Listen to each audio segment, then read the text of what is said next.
אוקיי, אז אני בכלל בהכשרה שלי רוקחת. בתור רוקחת ידעתי שהטיפול במחלות מסוימות מגיעות עם כדורים. דווקא בזמן הקורונה, כשבא אליי לקוח ושאל אם יש לי ויטמין C וויטמין D ואבץ, שאלתי אותו למה אתה צריך את זה, אז הוא אמר לי, אני חולה בקורונה ואני רוצה לרפא את עצמי.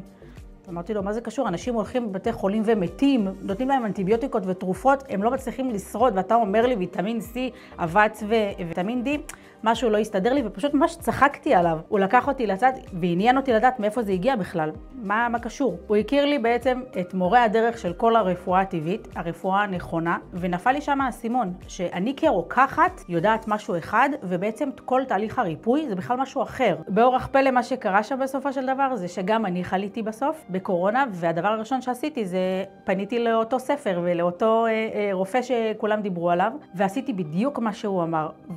תקשיבו, זה היה כל כך קל ביחס לאנשים אחרים, ועברתי את הקורונה בצורה כזאת קלה, בלי תסמינים כל כך קשים. אז אני וכל הילדים שלי פשוט ריפאנו את עצמנו בצורה כזאת. ואז כשנחשפתי לזה יותר ויותר, הגעתי למסקנה שהדרך שאנחנו מרפאים אנשים היום היא לא נכונה, היא לא יסודית. אם גם את רוצה לדעת איך לרפא את עצמך מהשורש, מוזמנת להשאיר פה עוקב.